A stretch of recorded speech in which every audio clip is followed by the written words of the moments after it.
Movie का start होता है एक ऐसे सीन को दिखाते हुए जिसमें आसमान से कुछ लोग गिर रहे होते हैं और उसमें डैन भी होता है। ये सब लोग पानी में गिरते हैं और जब डैन पानी से बाहर आता है तो उसके हाथ में गन होती है, जैसे ये लोग कोई वॉर लड़ने वाले हों। और फिर यहाँ से हमें सीन 28 साल यानी 28 इयर्स पहले का दिखाया जाता है। हम डैन को ही देखते हैं और उस बेटी की बर्थडे थी तो इस वजह से डैन उसके लिए काफी ज्यादा गिफ्ट लेकर आया था। तभी उसकी वाइफ उसे बताती है कि डैन के फादर का लेटर आया है अपनी ग्रैंड डॉटर यानी डैन की बेटी के लिए। तो डैन अपनी वाइफ से कहता है, मैंने आपको कितनी बार कहा कि मुझे उनके ग्रीटिंग्स की कोई जरूरत नहीं है और वो भूल जाएं कि उनकी कोई ग्रैंड डॉटर भी है। डैन एक बायोलॉजिस्ट होता है लेकिन आजकल वो टीचिंग कर रहा होता है जिसमें उसका ज्यादा इंटरेस्ट नहीं होता। तो वो किसी जॉब के इंटरव्यू के लिए जा रहा होता है जो रिसर्च रिलेटेड होती है, लेकिन वहाँ जाने से पहले ही उसे रिजेक्शन कॉल आ जाती है जिसकी वजह से वो काफी ज्यादा एग्रेसिव हो जाता है क्योंकि उसका दिल टूट चुका था। घर में वापस आता है और अपनी बेटी के साथ टीवी देखने लगता है जिस पर कोई फुटबॉल मैच लगा होता है। और तभी हम एक बहुत सरप्राइजिंग सीन देखते हैं कि स्टेडियम में एक एक्सप्लोजन होता है जिससे बहुत सारी लाइट बाहर आती है और साथ साथ कुछ लोग भी, उन लोगों ने आर्मी यूनिफॉर्म पहना होता है जैसे वो आर्मी के ही लोग हों। को लीड कर रही थी एक लड़की जिसका नाम था लेफ्टिनेंट हार्ट। वो काफी ज्यादा ब्रेव लग रही होती है। वो वहाँ के लोगों से बात करने लगती है कि हम फ्यूचर से आए हैं, फ्यूचर में एक बहुत बड़ी वॉर छिड़ गई है और उसके लिए हमें आप लोगों की जरूरत है। जितने ज्यादा लोग हमारे साथ आ सके उतनी ही जल्दी हम इस वॉर पे काबू पा सकेंगे, यानी इसको कंट्रोल कर सकेंगे। अब इस बात को सीरियस लेते हुए गवर्नमेंट काफी ज्यादा लोग इनके साथ भेज देती है क्योंकि वाकई फ्यूचर में कोई वॉर छिड़ गई थी और उससे लड़ना बहुत जरूरी था। अगर फ्यूचर की इस वॉर को खत्म ना किया जाता तो फ्यूचर में कोई भी इंसान बाकी ना बचता, न उनके रहने के लिए कोई भी जगह सूटेबल रहती। अब 1 साल का वक्त गुजर चुका था। लोग वॉर लड़ने के लिए जाते रहते लेकिन वहाँ जाते ही काफी ज्यादा लोग मारे जाते और जो वापिस आते प्रेजेंट में वो बहुत कम लोग होते, जिसकी वजह से उनकी फैमिलीज भी काफी दुखी हो जाती और लोग सोचते कि हम जाएं कि ना जाएं। फिर एक दिन डैन एज यूजुअल स्कूल जाता है। ना तो उसका पढ़ाने का दिल कर रहा होता है उस दिन, ना ही बच्चों का पढ़ने का। तो डैन सब बच्चों से कहता है कि ठीक है हम किसी और चीज को डिस्कस करते हैं। लेकिन तभी उसे एक मैसेज रिसीव होता है, कोई उसे रिसर्च सेंटर बुला रहा होता है कि हमें आपकी जरूरत है, फौरन वहाँ पहुँचे। अब डैन सीधा वहाँ पर जाता है। वहाँ पर जाते ही डैन को पकड़ लिया जाता है। उस पर कई ज्यादा एक्सपेरिमेंट्स करने के बाद उसके हाथ के साथ एक डिवाइस फिट कर दी जाती है और उसे कहा जाता है कि आपको हमें वॉर में भेजना होगा जो कि फ्यूचर में जाकर लड़ी जाएगी। और हम आपको ये भी प्रिडिक्ट कर दें यानी बता दें कि आज से पूरे 7 साल बाद आपकी डेथ हो जाएगी, तब तक आपको अपनी पावर उस वॉर में लगानी होगी। तो डैन उन सबसे कहता है, आप लोग कैसी बातें कर रहे हैं, मेरी डेथ हो जाएगी और फिर भी आप लोग मुझे वहाँ पर भेज रहे हैं। तो वो लोग कहते हैं इजी रहें, आपके हाथ में जो हमने डिवाइस फिट की है इसकी वजह से हम आपको लोकेट कर लेंगे। अब डैन के पास कोई चांस भी नहीं होता कि वो उस डिवाइस को अपने हाथ से अलग कर सके, यहाँ से भाग कर जा सके। उसे अब उस वॉर में जाना ही था। वो सीधा अपनी वाइफ के पास जाता है जो कि एक थेरेपिस्ट होती है और उन लोगों के साथ डील किया करती थी या उनकी थेरेपी किया करती थी जो जंग से लड़कर वापस आते थे प्रेजेंट में। जब डैन अपनी वाइफ को बताता है कि मुझे भी चूज किया गया है, अब मैं भी फ्यूचर में जाके वॉर लड़ूंगा, मुझे बताओ मैं क्या करूं। तो उसकी वाइफ कहती है कि डैन क्या आप नहीं जानते वॉर में जाना किसी खतरे से खाली नहीं है, वो एक टॉर्चर है और मैं जानती हूँ ना कि जब लोग फ्यूचर से वापस आते हैं तो उनकी हालत कैसी होती है। मैं उनसे डील करती हूँ, ये हालत मुझसे देखी नहीं जाती, मैं आपको जाने नहीं दे सकती। तो डैन कहता है कि मैं भी यही चाहता हूँ, हमारी एक छोटी सी बेटी है, मैं मरना नहीं चाहता। तो डैन की वाइफ कहती है तो हम यहाँ से भाग चलते हैं, किसी को खबर नहीं होगी। तो डैन कहता है कि नहीं हम भाग भी नहीं सकते, उन्होंने मेरे हाथ में एक ऐसी डिवाइस लगाई है जिससे वो मुझे कहीं पर भी लोकेट कर सकते हैं, चाहे मैं यहाँ हूँ या फ्यूचर में। तो डैन की वाइफ कहती है ये बहुत अजीब बात है लेकिन इसका सोल्यूशन है मेरे पास, आपके फादर इसको रिमूव कर सकते हैं। डैन कहता है कि मैं तुम्हें पहले भी बता चुका हूँ, मुझे अपने फादर की कोई हेल्प नहीं चाहिए। लेकिन डैन की वाइफ उसे समझाती है कि इसको निकलवाने के लिए तुम्हें उनकी मदद की जरूरत पड़ेगी। अब डैन को अपने फादर के पास जाना पड़ता है। आप भी सोच रहे होंगे कि डैन अपने फादर से इतनी हेट क्यों करता है, उनको पसंद क्यों नहीं करता। वो इसलिए कि डैन जब बहुत छोटा था तो डैन के फादर उसे और उसकी मदर को छोड़ गए थे। खैर अब डैन अपने फादर के पास पहुंचता है जिनकी पर्सनैलिटी काफी डिसेंट लग रही होती है क्योंकि वो भी आर्मी में रह चुके थे लेकिन अब अपने शौक के लिए प्लेन्स उड़ाया करते थे। डैन उनके पास जाके कहता है कि मुझे इस डिवाइस को हटवाना है। तो वो कहते हैं कि इसे इधर लेकर आओ, मैं इसे बड़े आराम से निकाल दूंगा। लेकिन लेकिन तभी टेन पास्ट की बातें छेड़ देता है कि जब आप हमें छोड़ कर गए तब आपको ख्याल क्यों नहीं आया, जिसको सुनकर टेन के फादर को गुस्सा आ जाता है और टेन भी कुछ कम जिद्दी नहीं था तो वो इस डिवाइस को बगैर निकलवाए ही वापस आ जाता है और अपनी वाइफ के पास जाकर कहता है कि और कोई चारा नहीं, मुझे अब चुन ही लिया गया है तो मुझे वॉर में जाना होगा। तो टेन की वाइफ काफी सैड हो जाती है और कहती है अगर आपने भी इस डिसीजन को मान लिया है तो मैं आपको कैसे रोक सकती हूँ, अपना ख्याल रखिएगा। लेकिन हमारी बेटी के बारे में मैं कुछ नहीं कह सकती, वो आपसे बहुत प्यार करती है, आप उससे जाकर पूछ लें। अब टेन सीधा अपनी बेटी के पास जाता है। वो अपनी बेटी से कहता है कि मुझे कुछ काम है और इसके लिए मुझे कई महीनों तक घर नहीं आना होगा, तो मुझे मिस तो नहीं करोगी। तो टेन की बेटी कहती है कि पापा मैं जानती हूँ आप फ्यूचर में जा रहे हैं, आपको वॉर लड़ने के लिए भेजा जा रहा है, आप जाएं क्योंकि मैं जानती हूँ यू कैन डू इट। अब टेन अपनी बेटी को गुड बाय कहता है और उसे रिसर्च सेंटर आ जाता है जहाँ पर उनको बताया जाता है कि आगे जाके क्या क्या करना होगा। वहाँ पर टेन काफी ज्यादा लोगों से मिलता है, उनको भी वॉर लड़ने के लिए चूज किया गया था। वहाँ पर टेन की दोस्ती एक आदमी से हो जाती है जो उसको बताता है कि क्या तुमने नोट किया हम सारे लोग एक ही उम्र के हैं। वहीं पर बैठी एक लड़की काफी इंटरेस्टिंग क्वेश्चन पूछती है। वो कहती है कि अगर हमारे पास टाइम मशीन है तो हम उस टाइम में क्यों नहीं जा सकते जब ये वॉर स्टार्ट नहीं हुई थी, और हम जाकर उन लोगों को रोक सकते हैं जो हमारी दुनिया को नुकसान पहुंचाने वाले हैं। अब वहाँ पर बैठा एक आदमी उससे कहता है हमारे पास जो टाइम मशीन है वो 30 साल बाद ही जा सकती है, उसका एक ही रास्ता है और हम उसको चेंज नहीं कर सकते वरना हम बहुत बड़ी मुश्किल में पड़ जाएंगे। और यहाँ पर हमें पता चलता है कि जो लोग दुनिया को नुकसान पहुंचाने वाले हैं वो कोई इंसान नहीं है बल्कि वो काफी वियर्ड एलियंस हैं जो कि इंसानों पर अटैक करते हैं और इन सब को एलियन से लड़ने के लिए ही भेजा जा रहा है। अब यहाँ पर कुछ दिन इनकी ट्रेनिंग होनी होती है, इसको लेके कुछ लोग एक्साइटेड भी होते हैं और कुछ लोग डरे हुए भी होते हैं। अब रात को टेन और उसका दोस्त बातें कर रहे होते हैं कि तभी अलार्म बजता है, रेड लाइट ब्लिंक होने लगती है। तभी वहाँ पर लेफ्टिनेंट हार्ट आती है और इन सबको बताती है कि बहुत बड़ी अर्जेंसी हो गई है, हम सबको अभी फ्यूचर में जाना होगा क्योंकि फ्यूचर की दुनिया में हमारी एक ही लैब है जिसमें एक रिसर्च चल रही है कि एलियंस को कैसे मारा जाए, लेकिन उन्हीं एलियंस ने हमारी लैब पर अटैक कर दिया है और हमें जाकर उन्हें रोकना होगा। अब सब लोगों को एक जगह पर इकट्ठा किया जाता है और एक एक करके फ्यूचर में भेजा जाता है। जैसे ये लोग आसमान में पहुंचते हैं तो यहाँ के सिस्टम में कोई खराबी आ जाती है, यानी टाइम मशीन में सब लोग आसमान में ही रुक जाते हैं। इनको फ्यूचर की दुनिया में लैंड होना था लेकिन सारे लोग उस सिस्टम की खराबी की वजह से आसमान से नीचे गिरने लगते हैं। आप खुद सोचें जो इतनी ऊंचाई इतनी हाइट से नीचे गिरे उसका गिरते ही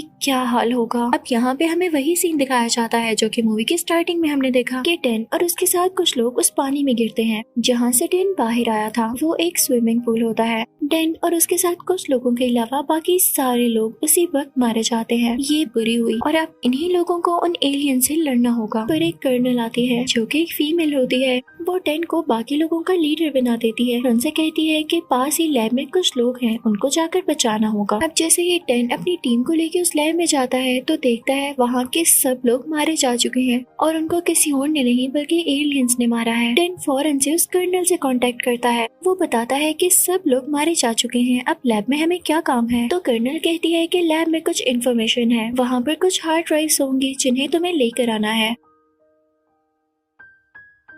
लेकिन टेन जैसे ही आगे बढ़ता है उन हार्ड ड्राइव्स को लेने के लिए तो उससे पहले ही वो एलियंस उस पर अटैक कर देते हैं। लेकिन टेन और उसकी टीम जल्दी से यहाँ से बाहर आ जाते हैं और ये डिसाइड करते हैं कि जहाँ पर एलियंस का पूरा ग्रुप है उस जगह को बॉम्ब से उड़ा दिया जाएगा। अब टेन और दूर भागने लगती है क्योंकि उस बिल्डिंग पर बॉम्ब गिरा दिया जाता है जहाँ पर एलियंस होते हैं। इसकी वजह से एलियंस मारे तो जाते हैं जो कि उस बिल्डिंग में होते हैं, लेकिन बीच में टेन और उसकी टीम के कुछ लोग जख्मी हो जाते हैं। ये सब बेहोश हो चुके होते हैं और जब टेन की आंख खुलती है तो वो एक कैंप में होता है जहाँ पर उसके जख्मों को यानी वाउंड्स को ठीक किया गया था। उसकी टीम में से सिर्फ एक आदमी बचा था, वही उसका दोस्त। वो दोनों काफी उदास हो जाते हैं और बाहर आते हैं। बाहर एक और आदमी बैठा होता है। इनको पता चलता है कि ये फ्यूचर में 3 बार आ चुका है वॉर लड़ने के लिए। अब टेन उस आदमी से उसका नाम पूछता है तो वो अपना नाम डोरियन बताता है। टेन कहता है कि तुम 3 बार फ्यूचर में क्यों आए, क्या तुम्हारी फैमिली नहीं या तुम्हें अपनी जान खोने से डर नहीं लगता। तो डोरियन कहता है कि डर कैसे ऐसा, मुझे कैंसर है और जल्दी मैं तो वैसे भी मारा जाऊंगा, तो क्यों ना वॉर में मर जाऊं। अब टेन उसे काफी इंस्पायर होता है। अब वहाँ पर वह फीमेल कर्नल टेन को बुलाकर शाबाश देती है कि आपने बहुत अच्छा काम किया है और आप हमारे लिए हार्ड ड्राइव्स को भी सेव करके लाए हैं। तो टेन कहता है कि मुझे तुम्हारी शक्ल जानी पहचानी लग रही है, तुम्हारा नाम क्या है। तो वो फीमेल कर्नल अपना नाम बताती है और कहती है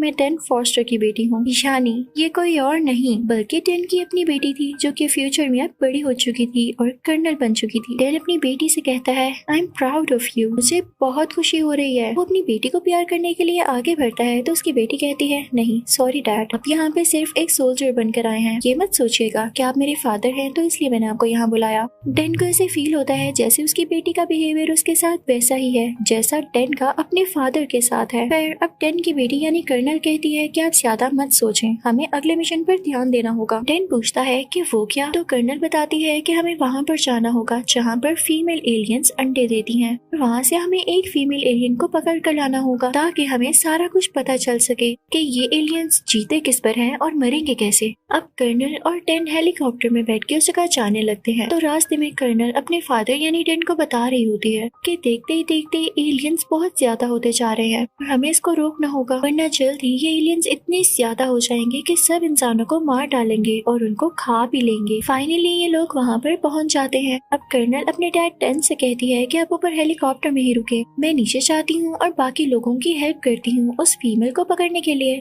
अब ये सब लोग उस फीमेल एलियन को केज में डालने की कोशिश कर रहे होते हैं लेकिन वो काफी स्ट्रॉन्ग होती है, किसी के हाथ नहीं आ रही होती। इतनी ही देर में बाकी एलियंस को भी पता चल जाता है और वो इन पर अटैक करने के लिए आगे बढ़ते हैं। तो टेन के दिल को कुछ होता है कि कहीं मेरी बेटी को कुछ ना हो जाए, वो भी फौरन से नीचे उतर जाता है। लेकिन तब तक उन लोगों ने उस फीमेल एलियन को केज में डाल दिया होता है और एक हेलीकॉप्टर के थ्रू से भेज दिया जाता है। लेकिन इससे पहले कि कर्नल और टेन हेलीकॉप्टर में जाते बाकी के एलियंस दूसरे हेलीकॉप्टर्स को तबाह कर चुके थे। तो अब इनको एक गाड़ी पकड़नी पड़ती है, इसमें ये लोग चलने लगते हैं और एलियंस भी इनके पीछे पीछे होते हैं। अब ये लोग बहुत मुश्किल से एक समंदर के पास आकर रुकते हैं। वो कर्नल कहने लगती है कि जब मैंने आपको कहा था कि आप ऊपर हेलीकॉप्टर में रहिएगा तो आप हेलीकॉप्टर नीचे लाए क्यों। तो टेन कहता है क्योंकि मैं तुमसे बहुत प्यार करता हूँ, मैं तुम्हारी मदद करना चाहता था। तो वो कर्नल कहती है बस रहने दें आप इस प्यार को। तो टेन कहता है क्या हुआ, तुम मुझसे इतनी नफरत क्यों करती हो। तो कर्नल कहती है जैसे आप अपने डैड से करते हैं, याद है जब मैं छोटी थी तो आप मुझे छोड़कर चले गए थे, उसके बाद मामा और आप में सेपरेशन हो गई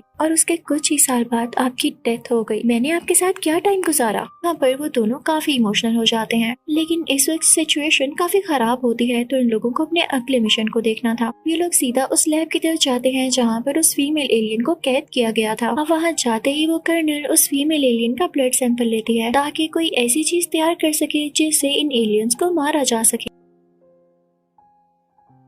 अब वो अपने डैड यानी टेन के पास जाती है और कहती है कि इन एलियंस को मारने के लिए मैं कोई टॉक्सिन बना तो लूं लेकिन हमारे पास यहाँ इतना स्टॉक नहीं है, तो आपको वापस प्रेजेंट में जाना होगा और जो टॉक्सिन मैं बनाऊं आपको उसकी कॉपीज बनानी होंगी, तब तक यहाँ मैं अपनी रिसर्च कंटिन्यू रखूंगी। तो टेन काफी हैरान होता है और कर्नल यानी अपनी बेटी से पूछता है कि आप मुझे क्यों भेज रही हो, कभी आप कहती हो कि आपको अपने फादर से नफरत है। तो टेन कहती है बस करें डैड, मुझे सबसे ज्यादा ट्रस्ट अपने फादर पर ही है और मैं जानती हूँ आप कर सकते हैं, याद नहीं मैंने आपको पहले भी कहा था यू कैन डू इट। जिसको सुनकर टेन काफी खुश होता है लेकिन वो अपनी बेटी से कहता है कि मैं तुम्हें यहाँ अकेले छोड़कर कैसे जा सकता हूँ, ट्रस्ट मुझे भी तुम पर है लेकिन ये एलियंस बहुत खतरनाक है। तो कर्नल कहती है कि मैं भी आपकी बेटी हूँ, मैं इनसे लड़ सकती हूँ। तो टेन कहता है कि ठीक है मैं जाऊंगा लेकिन जल्द ही वापस आ जाऊंगा। तो वो दोनों उस जगह के लिए निकल जाते हैं जहाँ से टाइम मशीन को यूज करते हुए टेन ने प्रेजेंट में वापस जाना था। लेकिन तभी उस फीमेल एलियन को होश आ जाता है और वो जोर जोर से बोलने लगती है जिसकी आवाज सुनकर बाकी एलियंस भी वहाँ पर आ जाते हैं और उन दोनों पर अटैक करने की कोशिश करते हैं। तभी एक एलियन उस कर्नल को काफी जख्मी कर देता है। टेन फौरन से अपनी बेटी के पास जाता है और कहता है कि बेटा अब मैं तुम्हें छोड़कर नहीं जाऊंगा। तो कर्नल कहती है कि पापा आपको जाना होगा और उन सब बातों के लिए मुझे माफ कर दें, मैं बस आपसे नाराज थी क्योंकि मैं आपसे बहुत प्यार करती थी, लेकिन अब मुझे पता चल गया है कि अब क्यों गए, मैं आज भी आपसे उतना ही प्यार करती हूँ। इसी के साथ एक एलियन कर्नल को अपनी तरफ खींच लेता है। टेन अपनी बेटी को बचाने के लिए वहाँ जंप लगाता है, लेकिन तभी टाइम मशीन में होने की वजह से वो प्रेजेंट में आकर गिरता है। और जब वो होश संभालता है तो काफी ज्यादा उदास होता है, क्योंकि उसे डर होता है कि कहीं एलियंस ने उसकी बेटी को मार ना दिया हो। वहाँ पर देखता है कि उसका दोस्त भी वही है। तभी वो लेफ्टिनेंट हार्ट से कहता है कि फौरन से इस टॉक्सिन की कॉपीज बनाए, मुझे इसको फ्यूचर में लेकर जाना है। मेरी बेटी मेरा इंतजार कर रही होगी और मैं तो ये भी नहीं जानता कि वो जिंदा है या नहीं, लेकिन उसका ख्वाब था कि वो ये टॉक्सिन उन एलियंस पर यूज करे और उन्हें मार डाले। तो लेफ्टिनेंट कहती है कि नहीं, अब हम फ्यूचर में नहीं जा सकते, हमारी टाइम मशीन खराब हो चुकी है। जिसको सुन के टेन काफी उदास हो जाता है। वो सीधा अपने घर जाता है, अपनी वाइफ और बेटी से मिलता है और अपनी बेटी को बहुत प्यार करता है, क्योंकि वो जानता था कि उसकी बेटी बड़े होकर कितनी इंटेलिजेंट और ब्रेव गर्ल बनेगी। अपनी वाइफ को सब कुछ बताता है कि हमारी बेटी दुनिया की हीरो बनेगी। यही है वो जिसने एक टॉक्सिन बनाया है जिससे फ्यूचर में एलियंस को मारा जा सकेगा। अब टेन सीधा डोरियन के पास जाता है। वो भी प्रेजेंट में आ चुका होता है। उसके पास एक एलियन का नाखून होता है जिससे उनको पता चल सकता था कि इन एलियंस का ओरिजिन क्या है। टेन सीधा उस नाखून को अपने दोस्त के पास लेकर जाता है, जो कि उसको चेक करके बताता है कि इसमें लावा की राख है। लेकिन ये वो सब जानने के लिए काफी नहीं कि इन एलियंस ने सबसे पहले कहाँ पर अटैक किया और ये आए कहाँ से। तभी टेन कहता है कि रुके, मैं जिस क्लास को पढ़ाता हूँ उसमें एक ऐसा लड़का है जो हर वक्त लावा की बातें करता था, क्या पता वो हमें कुछ बता सके। अब ये सारे लोग उस बच्चे यानी स्टूडेंट के पास जाते हैं। वो बताता है कि जिस जगह लावा निकला था उसके कई साल बाद वहाँ पर बर्फबारी शुरू हो गई और इतनी ज्यादा बर्फबारी हुई कि वो लावा और उसकी राख उस बर्फ के नीचे ही दब गई और वो एलियंस भी वहीं कहीं थे जो कि उस बर्फ के नीचे ही रहने लगे। लेकिन फ्यूचर में जब सूरज की गर्म शुआओं से यानी सन रे से वो बर्फ पिघलना शुरू हुई तो वो एलियंस भी बाहर आ गए और उन्हें इंसानों पर अटैक करना शुरू कर दिया। वो इंटेलिजेंट बच्चा इनको सारी लोकेशन भी समझाता है। अब इनको ये बात अच्छे से समझ आ चुकी थी। अब टेन अपने साथियों को लेकर स्पेशल फोर्सेस के पास जाता है और कहता है कि हमें उस जगह जाना है ताकि हम उन एलियंस को खत्म कर सके। तो वहाँ का हेड कहता है हरगिज़ नहीं, ये सिचुएशन पहले ही काफी खराब है, मैं तुम्हें कोई भी एक्सपेरिमेंट नहीं करने दे सकता। टेन पहले तो काफी होपलेस हो जाता है, लेकिन तभी उसे ख्याल आता है कि उसके फादर को प्लेन उड़ाने का काफी शौक है और उनके पास स्पेयर प्लेन पड़ा भी होगा। टेन सीधा अपने फादर के पास जाता है और उनको बताता है कि आपकी ग्रैंड डॉटर अब एक कर्नल है, वो फ्यूचर में बहुत अच्छा काम कर रही है, लेकिन अब उसकी जान खतरे में है क्योंकि एलियंस उसे अपने साथ ले गए हैं। अगर अभी हमने एलियंस को मार दिया तो फ्यूचर में मेरी बेटी की जान को भी कोई खतरा नहीं होगा। अब क्योंकि जेम्स के फादर अपनी ग्रैंड डॉटर से बहुत प्यार करते थे तो वो मान जाते हैं कि हम सब मिलके उस जगह जाएंगे। उनके साथ लेफ्टिनेंट हार्ट भी आ जाती है जिसने टॉक्सिन की कई ज्यादा कॉपीज बना ली थी और उनकी टीम में कुछ और लोग भी होते हैं जो कि वहाँ पर जाकर एलियंस को मारने वाले थे। अब ये सब लोग उस जगह पहुँच जाते हैं और बर्फ को पिघलाने के लिए एक ब्लास्ट करते हैं। टेन के फादर और टेन का दोस्त बाहर ही रुकते हैं और टेन खुद बर्फ के नीचे जाकर देखता है कि एलियंस रहते कहाँ थे। इन्हें एक ऐसा रूम दिखाई देता है जिसमें काफी ज्यादा एलियंस सोए होते हैं और कई सालों बाद ये जिंदा होने वाले थे यानी एक्टिवेट होने वाले थे और लोगों पर अटैक करने वाले थे। अब टेन कहता है कि हमारे पास टॉक्सिन तो है, हम वो इन पर यूज करते हैं ताकि ये सब अभी मारे जाएं और फ्यूचर में हमें तंग न करें। जैसे ही टेन और उसकी टीम ऐसा करने लगती है तो वो एलियंस काफी शोर मचाने लगते हैं, जिनकी आवाजों से बाकी सोए हुए एलियंस जाग जाते हैं और इन पर अटैक करने लगते हैं। भी वहाँ पर टेन का दोस्त उसे कहता है कि बस एक ही तरीका है इनको मारने का, ये बहुत ज्यादा पावरफुल है, हमें यहाँ ब्लास्ट करना होगा ताकि सब एक साथ ही मारे जाएं। तुम बाहर जाओ, इन एलियंस को यहाँ से बाहर नहीं निकलने देंगे और अगर ये बाहर आ भी गए तो तुम इनको बाहर शूट कर देना, इन पर टॉक्सिन यूज कर लेना। जैसे ही टेन बाहर जाता है तो उसके फादर भी वहाँ पर होते हैं और टेन को पता चलता है कि यहाँ पर एक बहुत बड़ी फीमेल एलियन है जो कि इन पर अटैक करने वाली है और वो इनकी तरफ बढ़ने लगती है इनको खाने के लिए या इन पर अटैक करने के लिए। टेन के पास एक आइडिया आता है और वो फौरन से अपनी बेटी का बनाया गया टॉक्सिन निकालता है और उस एलियन के पाँव पर लगा देता है। वो एलियन तो जैसे तड़पने लगती है और अपना हाथ अपनी बॉडी से अलग करके फेंक देती है क्योंकि उसका हाथ जलने लगा था। ये देख के टेन को काफी खुशी होती है कि फाइनली एक ऐसी चीज मिल गई जिससे इन एलियंस को मारना आसान हो गया है। लेकिन जब टेन के फादर ये देखते हैं कि वो एलियन अभी भी नहीं मरा और टेन की तरफ अटैक करने आगे आ रहा है तो वो अपने हाथ पर कट लगाते हैं ताकि उस खून को देख के वो एलियन उनकी तरफ आ जाए और वो भागने लगे, नीचे गिर जाए और वो एलियन भी उनके पीछे जंप लगा दे और मारा जाए। ये एक साइन था कि टेन के फादर उससे कितना प्यार करते थे और अगर वो उसे छोड़कर गए भी थे तो सिर्फ इस वजह से फ्यूचर फ्यूचर में उनकी जरूरत थी। जैसे 10 गया, वो अपनी फैमिली को छोड़ना तो नहीं चाहता था, लेकिन उसे जाना पड़ा। अब जब 10 की सारी बातें फील करता है तो उसे रिग्रेट होने लगता है। जल्दी से टॉक्सिन बाहर निकालता है और उस एलियन के मुंह में डाल देता है, जिससे वो एलियन जलने लगता है और वहीं पर खत्म हो जाता है। यहाँ हम देखते हैं कि 10 को रियलाइज हो चुका था कि उसे अपने फादर से कितना प्यार है, और उससे कई ज्यादा प्यार उसके फादर को उससे है। अब वो सारे लोग सेफली अपने घर जाते हैं और 10 के साथ इस बार उसके फादर यानी उसकी बेटी के ग्रैंडफादर भी थे। वो सब एक दूसरे से मिलते हैं और बहुत खुश होते हैं और एक दूसरे से प्रॉमिस करते हैं कि कभी अलग नहीं होंगे। इसी के साथ इस मूवी की यहाँ पर हैप्पी एंडिंग होती है, क्योंकि अब फ्यूचर में भी कुछ खराब नहीं होने वाला था। आई होप आपको एक्सप्लेनेशन अच्छी लगी होगी। Thank you for watching.